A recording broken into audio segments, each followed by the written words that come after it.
What's up? Hi. Welcome back to the channel, or if you're new here, welcome. In this video, I'm going to be showcasing the Bolt Genkai, or Bloodline. But before we get into any of that, I just want to let you guys know that I have a Twitch. I know the majority of you know, but here it is anyway, right up on your screen. The link will be in the pinned comment, hopefully, or in the description, definitely. So just go down into the description, click show more, and then just click the Twitch link. It'll take you over to Twitch, and you can follow that there. And then, yeah.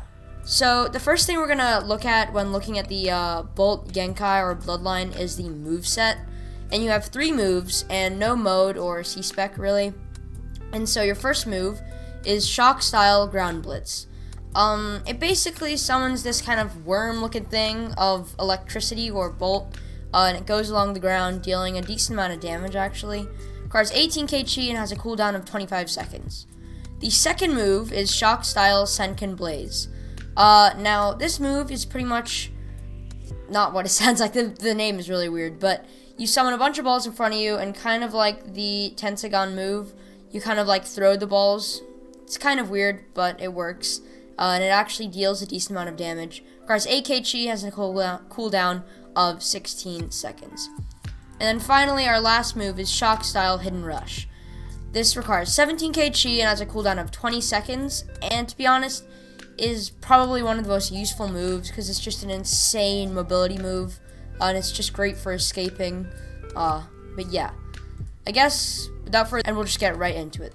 Okay, so I'm gonna have this Sharingan equipped because I am only around level 500, and this pretty much boosts my stats to a level 1000, which is a pretty good benchmark for seeing the quality of a Genkai. But the first move is Shock Style Ground Blitz, so I guess we should just use that, like so. And you can actually control it with your cursor and make it move.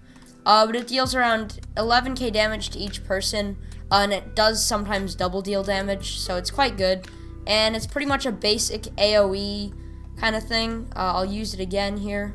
And boom, just like this, you can kind of control it with your mouse. Like, see how I made it move to the right?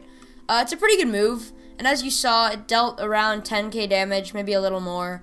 And it definitely does double deal if you have only like 2 opponents. And maybe even with 1 opponent, it could like triple deal or something. But it seems like a very, very solid first move. And I do know that they actually switched the first and third move around. This move actually used to be the last move, which is kind of interesting. But here it is one more time. And if you kind of like do this with your mouse, it definitely double deals. And as you can see, it deals a total of 22k damage to each opponent, roughly, if it double deals. But I guess we should just move on to the next move now. Alright, so for our second move, you've got the Shock Style Senkin Blaze. It requires 8k chi, cooldown at 16 seconds. I already explained it in the first part of the video. But it almost deals around 2,000 damage. So if I pop it like this, it only really targets 1 opponent, although it is kind of like a weird AoE in a way. And it can actually hit 2 opponents if they're kind of relatively close together. And it probably deals a total of around 20k damage. And then if it AoEs, that's 40k in total.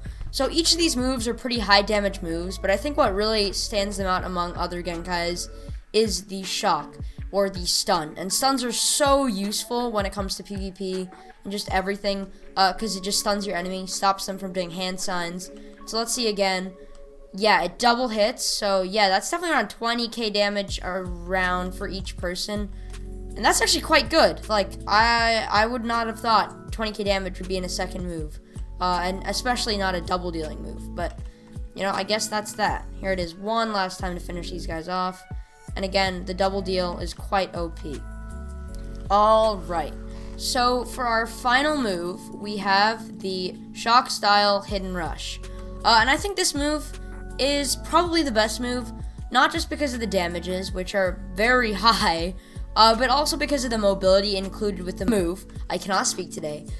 So if you use the move like this, and you just point kind of skyward, it lifts you up into the air, and then you get launched probably like, I don't know, a good 30 seconds of run distance, which I think is quite OP, especially since this is like also a very high damaging move.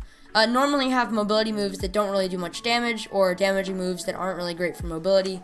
But here, just like Akamichi, the final move, or the first move of Akamichi, this is quite an OP mobility move.